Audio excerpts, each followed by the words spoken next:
Mr. Speaker, I came under Order A to Rule 4 to bring up a matter of urgent public importance concerning the continuous and unending killings in Zamfara State. Mr. Speaker, I so move. Did you request for suspension? He did? Yes, sir. Okay. Any seconder? Honorable Idem?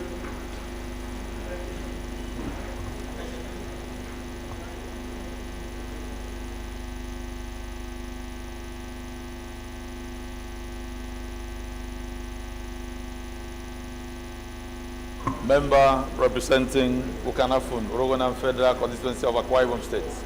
Mr. Speaker, I rise to second the motion as moved by my colleague. I so second.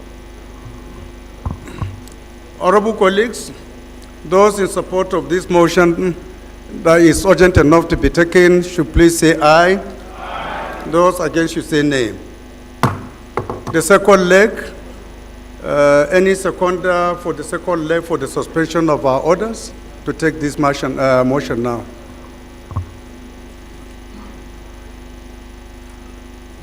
The last one.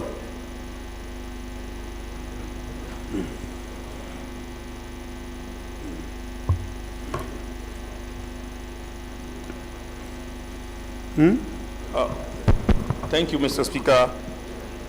My name is Honorable Taufik Abimbola Adilesoro, a member representing Ife Federal Constituency.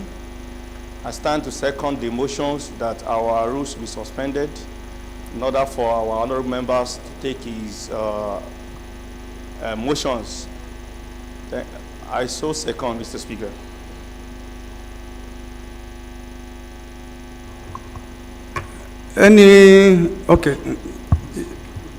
Okay. Those in support of this motion should say aye. Those against should say nay. Honorable, please proceed.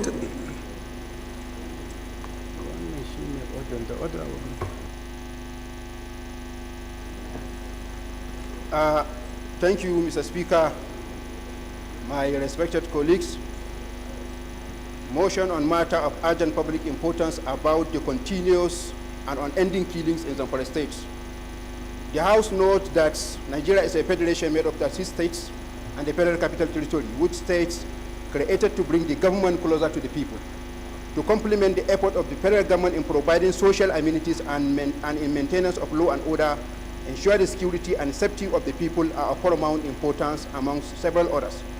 Also note that Zamfara State, being one of the 36 states of the Federation, is bounded by the same principles of bringing the government closer to people, protecting the lives and the properties of people, among others. Recalls that Section 14(2)(b) of the Constitution of the Federal Republic of Nigeria, 1999, as amended, provides that the security and the welfare of the people shall be the primary purpose of government. Note that Zamfara State has become one of the worst hit state of the Federation with respect of spate of killings, maiming, and all forms of destruction, which has lasted for over a decade. Mr. Speaker, recalls that Gusau local government, which is the capital of Zamfara State, is not also spared in this manner. Just last week, gunmen who are now basically referred to as bandits stormed student off-campus residences in Sabongeda area, where they took away 5 students of Federal University Gusau FUG.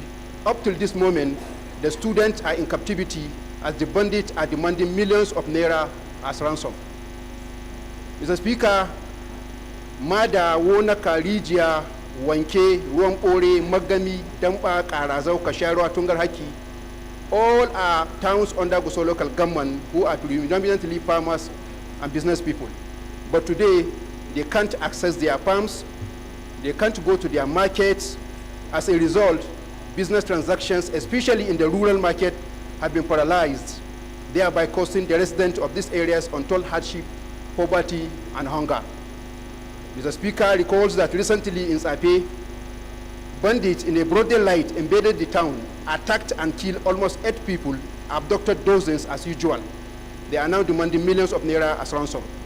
Already Sape local government has become a soft target where the bandits invade and attack at will and with reckless impunity.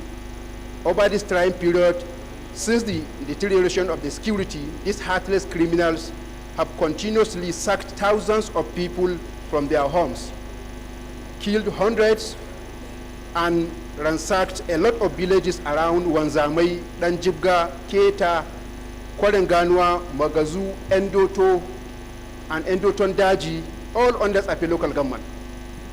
Mr. Speaker, just yesterday in Magami town, over 10 farmers were killed, 17 were abducted in a broad daylight. Mr. Speaker, this grievous menace of continuous and non-stop security challenges in the state has already escalated to the neighboring states, such as Katsina, Sokoto, Kebbi, Niger, and Kaduna states. This has led to constant revolt from the back pages of print media, broadcast stations, and even social media on how people are bearing the brunt of security challenges with their lives. Observe that in addition to the continuous grievous loss of lives, homes, and the properties, the lingering security challenges have crippled the economic and educational sector of the state, as nobody from outside the state is willing to go to Zamfara state to conduct any businesses or to even invest.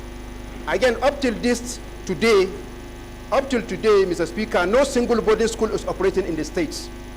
The only federal university operating seems to be a new target of the bandits in an obvious ploy to intimidate the student and force the university management to shut it down by carrying out intermittent attack almost on daily basis. Right now, as mentioned earlier, most of the local markets are reported to have been shut down, making the people of the area extremely poor, weak, and pessimistic in the ability of government to give them the needed protection in line with its constitutional mandates.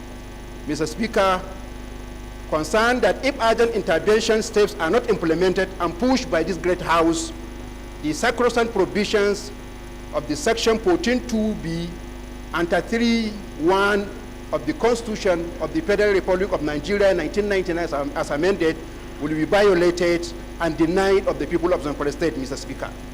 Therefore, Mr. Speaker, the following two are resolves. Number one, to mandate the House to call on the Nigerian Armed Forces, the Nigerian Police Forces, Nigerian Armed Forces, Nigerian Police, State Security and the State Security Services, and all other security agencies to, as matter of urgency, flush out this criminal element from the state and restore normalcy in the state.